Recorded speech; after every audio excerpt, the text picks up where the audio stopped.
नमस्कार विद्यार्थी मित्रांनो, पुन्हा एकदा एका नवीन व्हिडिओ सेक्शन मध्ये आपले सर्वांचं स्वागत. आणि आपण बघतोय excretory product and their elimination नावाचं चॅप्टर. त्या चॅप्टर मध्ये in the previous video section we were discussed about the Bowman's capsule. बेटा आपण नेफ्रॉनचा अभ्यास सुरुवात केलेला आणि त्या नेफ्रॉन मध्ये कसे दोन मुख्य भाग असतात त्या दोन भागांची आपण चर्चा करत आहोत. म्हणजे आता सध्या जे आपलं सेशन चालू आहे त्या सेशन मध्ये आपण या पूर्ण नेफ्रॉनची रचना बघण्याचा अभ्यास करत आहोत किंवा त्याचं स्ट्रक्चर बघत आहोत. ठीक आहे बेटा. तर आज आपण हा जो सेकंड इम्पॉर्टंट पार्ट हा कुणाचा रे बेटा, तर आपल्या नेफ्रॉनचा आपण बघण्याची आज तयारी करणार आहोत किंवा आज आपण बघणार आहोत. तर शेवटच्या व्हिडिओ सेक्शन मध्ये एक दोन मुद्दे आपले राहिले होते. ते मुद्दे आपण पुढे कंटिन्यू घेऊन जाऊ आणि आज दुसऱ्या भागाला सुरुवात पण करू. चला बेटा, लास्ट टाइम जो आपण नेफ्रॉनचा बोमन्स कॅप्सूल नावाचा एक इम्पॉर्टंट पार्ट बघितला होता, आठवत असेल आपल्याला, सगळा प्रीवियस व्हिडिओ आपण खूप छान पाहिलेला असेल. तर त्या भागामध्ये एक कॅपिलरीचं नेटवर्क होतं, त्याला ग्लोमेरुलस होतं म्हणतो आपण, आणि ते ह्या बोमन्सच्या कॅप्सूलच्या आत होतं. या सगळ्या गोष्टींची आपण फार डिटेलमध्ये चर्चा लास्ट व्हिडिओ सेक्शन मध्ये केलेली आहे. तर आता सांगायचं आहे, हे जे बोमन्स कॅप्सूल आहे ना, आपण म्हणलेलो होतो बेटा की किडनीमध्ये दोन रिजन असतात. किती बेटा? दोन रिजन. एक रिजन असतो कॉर्टेक्स रिजन आणि दुसरा असतो मेडुला रिजन. बेटा कॉर्टेक्स म्हणजे काय की पेरिफेरल रिजन. जसा ही एक छोट्या किडनी स्वरूपातला भाग आहे, तर बेटा हा जो पार्ट येईल त्याचा हा पार्ट, तर त्या पार्टला आपण कॉर्टेक्स रिजन म्हणतो. आणि कॉर्टेक्स रिजनच्या मधला जो हा दिसतो तो मेडुला रिजन आहे. येस ना, आपण लास्ट व्हिडिओ सेक्शन मध्ये पाहिलेलं आहे की कॉर्टेक्स आणि मेडुला हे दोन भाग आहेत किडनीचे. ठीक आहे बेटा. पुढे त्यानंतर आपण आता काय बघत होतो बेटा की आपण बघतोय हे बोमन्स कॅप्सूल. मग बोमन्स कॅप्सूल आम्हाला ह्या कॉर्टेक्सच्या रिजन मध्ये दिसतो का मेडुलाच्या रिजन मध्ये दिसतो? म्हणजे normally Bowman's capsule are located in which region of the kidney. MCQ ला प्रश्न होतो बेटा, एमसीक्यू साठी प्रश्न बनतो की बोमन्स कॅप्सूलचं लोकेशन कुठं आहे. तर माझे बघत असलेले माझे प्रिय विद्यार्थी बेटा ते इथं आहे. आता आपण जसं पुढील व्हिडिओ सेक्शन अजून घेऊ त्यात तुम्हाला ते क्लिअर होऊन जाईल की नक्कीच हा जो बोमन्स कॅप्सूलचा इतका भाग आहे तो भाग बेटा आपल्याला ह्या कॉर्टेक्स रिजन मध्ये दिसून येणार आहे. ठीक आहे. चला आपला मुद्दा बघू. It is located in cortex region of the kidney. बेटा किडनीच्या कॉर्टेक्स रिजन मध्ये प्रेझेंट आहे. मग आता एक तुम्ही कन्सेप्ट समजून घेतलाय बेटा, रट्टा नाही मारायचा. I would like to requesting to you की बाबा तुम्ही कंटिन्यू रट्टा नका मारू, कन्सेप्ट समजून घ्या. आता काही विद्यार्थी म्हणतील की विद्यार्थी हे कॉर्टेक्स रिजन काय आहे बाबा? हे आहे एवढ्या, हे बघ हा एवढा भाग जर तुला नेफ्रॉनचा ह्या एरियामध्ये दिसला तर त्याला कॉर्टिकल नेफ्रॉन असे म्हण, कॉर्टिकल नेफ्रॉन. आणि बेटा जो इकडं खाली भाग असतो त्याला आपण मेडुलरी नेफ्रॉन असे म्हणू. ठीक आहे. पुढे चला. हे आता क्लिअर झाला concept. Bowman's capsule and glomerulus together known as. आता बोमन्स कॅप्सूल म्हणलं की पटकन माझ्या विद्यार्थ्यांच्या डोक्यात आलं पाहिजे cup shaped, widest, double walled, proximal part of the tubule. Okay बेटा, ह्या चार गोष्टी सहज लक्षात या. पसरट असणारा, डबल वाल असणारा, पसरट असणारा, डबल वाल असणारा, ब्लाइंड एंड असणारा असा एक भाग आहे आणि तो नेफ्रॉनचा आहे. नेफ्रॉन कोण आहे? तर नेफ्रॉन हा structural and functional unit of kidney आहे. इतकं डोक्यात तर सहज राहावं बेटा. याला बार बार म्हणा ना. आता तुम्हाला सांगतो एक थोडक्यात उदाहरण बेटा. सुरुवातीला एखादं कुठलं तरी चित्रपटातलं गाणं येतं, त्यावेळेस आपल्याला ते काही विशेष नाही आवडत, पण ज्यावेळेस त्याला आम्ही 2दा 3दा 4दा ऐकतो, 5व्या वेळेस त्याला गुणगुणतो गाणं, ते आपण म्हणतो आणि ते गाणं एक 2 3 4 5 वेळेस ना ऐकल्यानंतर आपण त्याचे इतके फॅमिलियर होऊन जातो की नकळत आपल्या तोंडातून त्याचे बोल त्या गाण्याची सुरुवात होतात. बेटा हे काय आहे? तर हे एक रिलेशन आहे, एक रिदम आहे. तसाच रिलेशन आणि रिदम इथं मेंटेन करायचा. फार सोपं, एकदम क्लिअर जाईल. अतिशय सोपी गोष्ट आहे. पुढे बेटा नेक्स्ट आहे. त्यानंतर बोमन्स कॅप्सूल, हे बघा हे कपशेपड भाग मान्य, अँड ग्लोमेरुलस आणि त्याच्यामधलं कॅपिलरीचं नेटवर्क. बोमन कॅप्सूल आणि कॅपिलरी नेटवर्क या दोघाला जर एकत्र केलं तर आपण एक नाव देऊ शकतो. Bowman's capsule and the glomerulus together known as, त्या दोघांना एकत्ररित्या रिनल कार्पसल्स असे म्हणतात. त्यांना म्हणतात रिनल कार्पसल्स, किंवा दुसरं नाव आहे बेटा त्यांचं मॉल्फिगियन बॉडी, किंवा त्याला मॉल्फिगियन बॉडी असे सुद्धा म्हणू शकतो. एमसीक्यू साठी याला विचारलं जाऊ शकतं की ह्या दोघांच्या एकत्रीकरणाला काय म्हणतात. तर एमसीक्यू साठी आपण प्रिपेअर करणं आहे. Next, now we are moving to the function of the particular part of the, तो जो आपला बोमन्स कॅप्सूल आहे तो काय काम करतो, तो काय काम करतो. तर बेटा इथे लिहिलेलं आहे, it act as a site of ultra filtration. MCQ साठी अत्यंत महत्वाचा हा सुद्धा प्रश्न असणार आहे.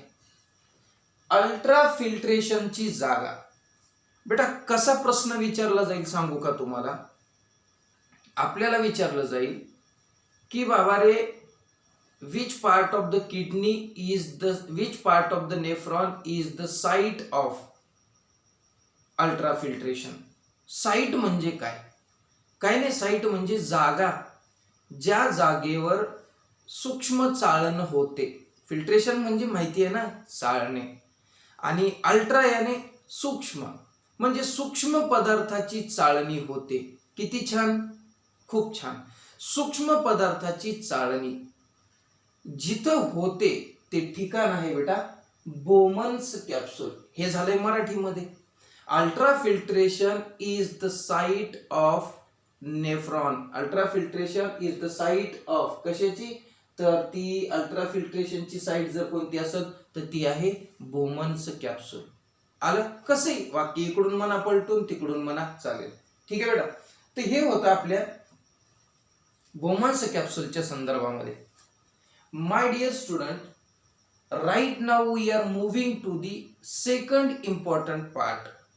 आता आपण काय करणं गरजेचं आहे, माझा एक प्रश्न असेल तुम्हाला, मी आज देईल संध्याकाळी. तर बेटा त्याच्यामध्ये तुम्ही मला ट्री डायग्राम तयार करून दाखवणार आहात. ट्री डायग्राम उदाहरणामध्ये नेफ्रॉन, नेफ्रॉनचे किती पार्ट, नेफ्रॉनच्या पार्टचे परत किती पार्ट, छान असा एक मला ट्री डायग्राम तयार करून दाखवणार आहात. आणि असं तयार करून दाखवायचं, आणि आपण जिथं राहतो आणि आपल्या घरातला आरसा स्पेशली जिथं आहे तिथं अशा गोष्टी लावून टाकायच्या. म्हणजे कारण ह्या वयामध्ये तुम्ही ना मोस्टली आरशाच्या जवळ जास्त जात असता. दिवसभरात सगळ्यात जास्त आवडीची वस्तू काही असेल तर आरसा, कंगवा, पावडरचा डब्बा. ठीक आहे ना, हसू नका, लाजू नका, खरं आहे हे. ठीक आहे, चलो. तर आता बघू रिनल ट्यूबुलच्या बाबतीमध्ये. आता माझ्या विद्यार्थ्यांना काय, रिनल म्हणजे काय, रिनल म्हणजे किडनी, आणि ट्यूबुल म्हणजे काय, नलिका. किडनीची ती एक नलिका आहे जी नेफ्रॉनची नलिका म्हणतो आपण, किंवा त्याला नेफ्रॉन म्हणतो. त्याचा आता पार्ट बघायचा आहे. चला तर मग, अजिबात घाबरायचं नाही. पुढे पहिल्यांदा आम्हाला प्रश्न पडला की फ्रॉम वेअर, कुठून या रिनल ट्यूबुलचा जन्म झाला. अराईज कुठून झाली रिनल ट्यूबुल, कुठून समजायचे? आमच्या पुढं एक नेफ्रॉनचा पार्ट आहे, तर आम्ही तो कुठून समजायचा? आम्ही इथून वर म्हणलेलो आहोत बोमन्स कॅप्सूल, मग त्याच्या खालच्या पार्टला नक्कीच ना यायला डोक्यात? यस, त्याचा जो खालचा पार्ट आहे बेटा, that part is called as, त्याला रिनल ट्यूबुल असे म्हणायचं आहे. चला तर मग पुढे, it arises from the base of the Bowman's capsule. आता अरायजेस, रिनल ट्यूबुल अराईज कुठून होतो? अराईजचा अर्थ होतो उगम कुठून पावतो. मग आम्ही आकृतीकडे बघतो असं आणि म्हणतो हे इथून बाहेर, इथून. मग ती जागा सांग, इंग्लिश मध्ये सांग, मराठीमध्ये सांग, की बोमन कॅप्सूल, सॉरी, हे जे आपले रिनल ट्यूबुल आहेत हे उगम कुठून पावतात? तर म्हणायचं की हा एवढा आमचा बोमन्स कॅप्सूल आहे, त्याचा हा बेस आहे. बेस म्हणजे खालचा भाग, तळाचा भाग. म्हणजे बोमन कॅप्सूलच्या तळाच्या भागापासून रिनल ट्यूबुल तयार होतात. आता मन हे वाक्य इंग्लिश मध्ये, आता मराठीत कन्सेप्ट क्लिअर झाला. मन आता इंग्लिश मध्ये, the renal tubule is arised from the base of Bowman capsule. Bowman कॅप्सूलच्या बेस पासून म्हणजे तळापासून. झालं. एमसीक्यू वाल्यांनी प्रश्न विचारला, काय विचारतील ते? की म्हणतील रिनल ट्यूबुल कुठून अराइज होतो? मग आम्ही सांगतो ना त्याला base of the Bowman's capsule मधून. आम्ही चव्हाण सरकडे क्लास करतो काय, इकडे तिकडे कुठं करतो काय? मग काय उत्तर येत नाहीत काय आम्हाला? नक्कीच येतात. चला बेटा पुढच्या मुद्द्याकडे जाऊ. नेक्स्ट, मग त्याला काय म्हणायचं? त्याचे नाव आहे नेक. बोमन कॅप्सूलचा जो बेस आहे, ज्या बेस पासून रिनल ट्यूबुल तयार होते. आता ट्यूबुल पुन्हा एकदा सांगतो, नलिकाच म्हणायला लागलो मी. काहीच नाही बेटा, एक नलिका आहे नेफ्रॉन म्हणजे. त्या नेफ्रॉनचा जो पहिला पार्ट येतो, ज्याला बोमन्स कॅप्सूल म्हणतो, तो पसरट आहे आणि बाकी एक ऍव्हरेज मध्ये नलिका आहे, छोटी. आता संपला विषय, चालू आहे पुढं. नेक्स्ट बेटा, it arise from the base of the Bowman's capsule, आणि त्याला आपण नेक असे म्हणू. आणि ते डिवाइड होतात 3 भागामध्ये, 4 भागामध्ये मुळामध्ये डिवाइड होतात. काही पुस्तक 3 भाग म्हणतं, काही पुस्तक 4 भाग म्हणतं. भाग किती म्हणले तरी आपल्याला अभ्यास सगळ्यांचा करायचा आहे. ठीक आहे बेटा, चलो. पहिला पार्ट आहे प्रॉक्सिमल कॉन्व्होल्युटेड ट्यूबुल. बेटा प्रॉक्सिमलचा अर्थ चव्हाण सरांनी सांगावा. प्रॉक्सिमल याने सुरुवातीचा, प्रॉक्सिमल याने सुरुवातीचा, कॉन्व्होल्युटेड म्हणजे वळण असलेला. वळण म्हणजे काय चव्हाण सर? हायली कॉईल असणे. तुम्हाला थोडक्यामध्ये एखाद्या दोऱ्या विऱ्याची कॉइलिंग करून दाखवली असती. कॉइलिंग म्हणजे काय? जास्त गुंडाळा वगैरे होणं. ठीक आहे बेटा, तर त्याला आपण काय म्हणू? हायली कॉइलिंग असे म्हणू. मग तो प्रॉक्सिमल म्हणजे पहिला पार्ट आहे रिनल ट्यूबुलचा, तो जास्त वेठोळेवाला आहे. उदाहरणामध्ये बघा माय डिअर,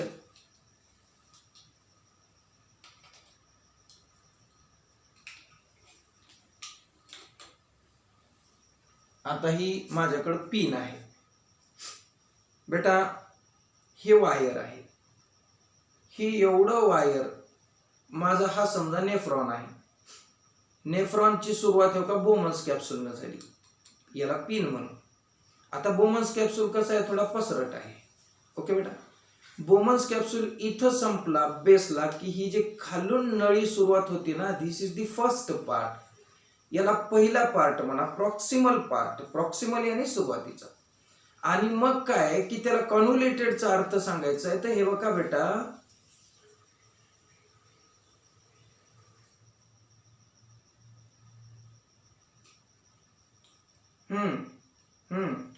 हे बघा असं आहे. सगळ्यात जास्त आटोळे बेटोळे घातलेला तो पार्ट आहे, म्हणून त्याला कॉन्व्होल्युटेड म्हणतात. आलं का माझ्या लक्षामध्ये? मुलांनो, माझ्या भावांनो, बहिणींनो, आलं का लक्षामध्ये? हे बघा हे असं आहे. झालं, ह्याला जास्त हे म्हणायला लागलो. हे झाला कॉन्व्होल्युटेड. किती छान वायर सापडलं सहज मला. हे मी कुणाला धरून बसलो? बोमन्स कॅप्सूलला. त्याच्या खाली काय आहे? वायर आहे. वायर कोणता आहे? रिनल ट्यूबुल आहे. रिनल ट्यूबुल सुरू कुठून? इथून. हे कोण आहे? बेस आहे. कशाचा बेस आहे? बोमन्स कॅप्सूलचा. बर, प्रॉक्सिमलचा अर्थ कळला. कॉन्व्होल्युटेडचा अर्थ हे असती गुंडाळलेले, हे असं असं. ठीक आहे बेटा, जास्त गुंडाळलेला भाग आहे म्हणून त्याला कन्व्होल्युटेड आणि ट्यूबुल याने नलिका. आता क्लिअर. ओके चला आता जाऊ पुढे. पहिलं त्याला शॉर्ट मध्ये आपण पीसीटी असे सुद्धा म्हणतो, कारण बेटा जे अवघड भाग वाटतो ना तो इझी बनवण्यात मज्जा येते. बाकी साधे साधे भाग तर 12वी सायन्स झालेला पोरगा सुद्धा बायोलॉजी शिकवू शकतो, 12वी सायन्स झालेला पोरगा सुद्धा बायोलॉजी शिकवू शकतो, प्रश्न नाही. पण जो अवघड पार्ट असतो तो शिकवण्यात थोडी मज्जा वेगळी. Okay ma'am. पहिलं just near the neck, just near the neck, मानेच्या जवळ, मानेच्या जवळ, ही मान त्याच्या जवळ काय, ट्यूबुल नलिका इज हायली कॉइल्ड, म्हणजे ती खूप कॉइल झालेली आहे एकदम. मान आहे ना, मान म्हणजे नेक, त्या नेकच्या जवळ जे आपलं ट्यूबुल आहे ना ते ट्यूबुल असं खूप कॉइल झालेलं आहे बेटा. थोडक्यात आपण थोडं वेगळं काढायचं म्हणलं, हे घ्या बेटा असं रिनल ट्यूबुल, आपला प्रॉक्सिमल कन्व्होल्युट आपलं हे असं काढू आणि त्याच्यानंतर बेटा हे अशी घेऊ खाली आणि हे घ्या इथं, हे बघा ही ट्यूब अशी झालेली आहे. म्हणजे हे मानेच्या जवळ जे हायली कॉइल्ड ट्यूब आहे त्या हायली कॉइल्ड ट्यूबला आम्ही पीसीटी असे म्हणतो, म्हणजे प्रॉक्सिमल कन्व्होल्युटेड ट्यूबुल असे म्हणतो. दुसरं, it is a 14 centimetre long. बेटा ह्याच्यात काही कन्सेप्टच नाही, कारण न्यूमरिक आहे, अंक आहे, संख्या आहे, स्टॅटिस्टिकली 14 सेंटीमीटर लॉंग आहे. तिसरं, it is present in the cortex of the kidney. आता थोड्या वेळापूर्वी आपण बोललोय की Bowman capsule present in the cortex region of the kidney, म्हणजे ह्या रिजन मध्ये. तर बेटा त्याला तो चिटकून असलेला पार्ट असल्यामुळे तो पण कोणत्या रिजन मध्ये येईल बेटा, कॉर्टेक्स रिजन मध्ये. याला आपण एमसीक्यूच्या दृष्टीने नक्कीच विचार करू शकता. एमसीक्यू नीट असो किंवा सीईटी असो, ठीक आहे बेटा, लक्षात घ्या. चलो नेक्स्ट. त्यानंतर इट इज लाइन्ड बाय क्युबॉइडल. आता क्युबॉइडल सेल आहेत, हे बघा या जे सेल्स आहेत बेटा, इकडे 4 दिसत आहेत, इकडे 4 दिसत आहेत. त्या जे सेल्स आहेत ना त्या क्यूबचा अर्थ कळतोय ना मराठीमध्ये, म्हणजे क्यूब हा एक शेप आहे, घन म्हणतो ना त्याला. तर त्या घनासारख्या मुलांना आणि मुलींना इथं सेल्स आहेत बेटा. इट इज लाइन्ड बाय म्हणजे हे जोडलं गेलेलं आहे, लाईन करणे म्हणजे ह्या भाग जोडणे. Okay, it is lined by cuboidal with brush border. आता यांना काय, हे ब्रश बॉर्डर आहे, म्हणजे हे बघा हे ब्रश बॉर्डर आहे. आलं माझ्या लक्षामध्ये. ब्रश माहिती आहे ना आपलं टूथब्रश, त्या टूथब्रशला जसे छोटे छोटे ब्रिसल्स असतात, ब्रिसल, ठीक आहे ना, छोटे छोटे ते धागे टूथब्रशला, तर त्याला आपण म्हणतो की brush border formed of the microvilli. आणि विद्यार्थ्यांना ती तयार झालेली आहे मायक्रोव्हिलाय. आता मला माहिती आहे ना हा प्रॉब्लेम सगळ्याला येणार, माझ्या मनात आता शंका आहे की ही खूप मुला मुलींना प्रॉब्लेम येणार, म्हणून मी क्लिअरली सांगतोय की क्युबॉइडलचा अर्थ होतो घनासारख्या आकाराच्या सेल. तुम्ही नंतर नाही विचारणार मला, घन जसे असतात तसे घनाच्या आकाराच्या सेल्स आहेत. Number 2, with brush border. त्यांना जे बॉर्डर आहे का, बॉर्डर म्हणजे किनार म्हणतो ना आपण, छान आहे ना. बॉर्डर याने त्यांची सीमा, बॉर्डर यांची त्यांची किनार. तर त्यांच्या किनारवर एक ब्रश सारखा आकार आहे, ब्रश दात घासतो ना आपण त्या ब्रश सारखा, म्हणजे ब्रिसल्स आहेत छोटे छोटे. आणि ते जे ब्रिसल्स आहेत त्या ब्रिसल्सला फॉर्म्ड झालेले आहेत मायक्रोव्हिलाय पासून. आणि ते मायक्रोव्हिलाय म्हणजे मुला मुलींना कोण आहेत, तर मायक्रोव्हिलाय म्हणजे सूक्ष्म शोषेंद्रिय. मराठीमध्ये काय, सूक्ष्म शोषेंद्रिय. एक सेल काढतो इथं जी तुमच्या लक्षात येईल, हीच काढतो, थोडीशी मोठी अशी उभी करून ठेवतो. ही बेटा एक अशी सेल असणार आहे आणि त्या सेलला हे बघा माय डिअर स्टुडंट हे असं असणार आहे. आणि ह्याला हे जे दिसतायत ना हे, यांना आम्ही ब्रश बॉर्डर म्हणायला लागलो. ब्रश सारखं बॉर्डर आहे, किनार आहे, आणि त्या किनारावर मायक्रोव्हिलाय आहे. मायक्रोव्हिलायचा अर्थ मराठीमध्ये सूक्ष्म शोषेंद्रिय. म्हणजे हा जो पार्ट आहे बेटा हा एवढा, that particular part is playing very important role of absorption. कुठलीही गोष्ट, सूक्ष्म स्वरूपातली गोष्ट ऍब्सॉर्ब करण्यासाठी सेलचा जो पार्ट असतो बेटा, तो पार्ट म्हणजे कोण आहे, तर तो मायक्रोव्हिलाय आहे. आता अडचण येणार नाही. पुढे त्यानंतर PCT surrounded by the peritubular capillary network. महत्वाचा, हा सुद्धा एमसीक्यू साठी अतिशय महत्वाचे बेटा. हे क्युबॉइडल एमसीक्यू साठी महत्वाचं, हे मायक्रोव्हिलाय एमसीक्यू साठी महत्वाचे, अतिशय महत्वाचे आहेत. माझी विनंती आहे की आजचा जो व्हिडिओ आहे, आजचा जो पार्ट आहे, तो खूपच इम्पॉर्टंट आहे. म्हणून माझी विनंती आहे की थोडं चांगलं लक्ष द्या. पुढे बेटा, PCT surrounded by the peritubular capillary network. आता पेरिट्युबुलर, पेरीचा अर्थ काय होतो बेटा, आजूबाजूला. पेरीचा अर्थ होतो आजूबाजूला. ट्युबुलर म्हणजे ट्युबुल्सच्या आजूबाजूला. पेरी याने आजूबाजूला आणि ट्युबल्सच्या आजूबाजूला एक कॅपिलरी नेटवर्क आहे, आणि त्या कॅपिलरी नेटवर्कला पेरिट्युबुलर कॅपिलरी नेटवर्क असे म्हणतात. माय डिअर स्टुडंट, आपण जे आता चर्चा करतोय कुणाची, आपण चर्चा करतोय बेटा आपण पीसीटीची. त्या पीसीटीच्या अवतीभोवती, पीसीटीच्या अवतीभोवती, आता पीसीटी कोण आहे बेटा, PCT is the part of renal tubule. रिनल ट्यूबुलचा तो एक भाग आहे. आणि दुसरी महत्वाची गोष्ट म्हणजे काय, की त्या रिनल ट्यूबुलच्या आजूबाजूला ना वाहिन्यांचं जाळं आहे, ब्लड व्हेसलचं जाळं आहे. जाळं कळतं ना, yes. There is a network of the capillary present around the PCT. आणि त्या कॅपिलरीचं नेटवर्क कसं तयार झालं मी सांगतो बघा बेटा. ही इफरंट आर्टेरिओल आहे, जिला आपण 2 दिवसापूर्वी अभ्यास केलेला. त्या इफरंट आर्टेरिओल अशी खाली येते बेटा, आणि खाली येऊन तिला शाखा फुटतात आणि तिचं नेटवर्क तयार होतं. माझी विनंती आहे माझ्या लेकरांना की नीट लक्षात घ्या की peritubular capillary network which is present around the proximal tubule is formed by the division of efferent arteriole. ही जी इफरंट आर्टेरिओल आहे ना, ती त्या ग्लोमेरुलस मधून बाहेर येते ना, आणि बाहेर येऊन तिनं मग खूप शाखा तयार करते, ब्रँचेस तयार करते. Efferent आर्टेरिओल divided into many branches, and these branches produce the network around the PCT. पीसीटीच्या अवतीभोवती हिचं नेटवर्क असतं आणि त्याला आपण म्हणतो पेरिट्युबुलर कॅपिलरी नेटवर्क. पुढे, ड्यू टू दी कॉइलिंग. आता थोड्या वेळापूर्वी आपला मुद्दा गेला की पीसीटी हायली कॉइल्ड आहे, म्हणजे खूप वेटोळेवाला आहे. पीसीटी वेटोळेवाला आहे. तर फिल्ट्रेट फ्लोज स्लोली. आता इथून फिल्ट्रेट पडलेलं असतं बेटा, याला युरिनरी स्पेस म्हणतो आपण, याला कॅप्सुलर स्पेस असे म्हणतो बेटा. त्या कॅप्सुलर स्पेस मध्ये फिल्ट्रेट पडतं, त्याला नेफ्रिक फिल्ट्रेट असे म्हणतात. नेफ्रिक फिल्ट्रेट, हे इथं पडलं फिल्ट्रेट. फिल्ट्रेट म्हणजे काय, एक प्रकारची युरिनच आहे. आता ते युरिनला बाहेर पडायचंय, त्या युरिनला पहिल्यांदा एंट्री करण्याची जागा प्रॉक्सिमल कॅन्युलेटेड ट्यूबुल आहे.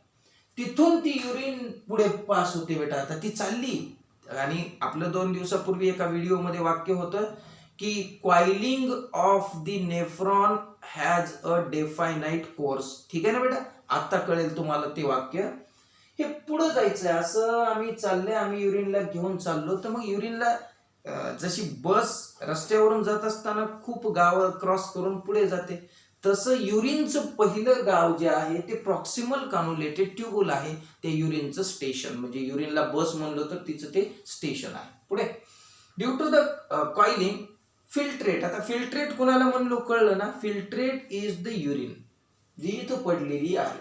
तर तिला आताच युरिन आपण नाही म्हणू शकत, ती कम्प्लीट युरिन नाही, कारण खूप प्रक्रिया राहिली तिच्यावर. पुढे मग काय होतं, फिल्ट्रेट मूव्ह स्लोली.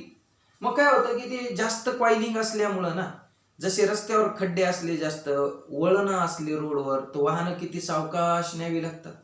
आणि रस्ता स्ट्रेट असेल ना, तर आपण गाडी जोरात चालवतो त्या रोडवर.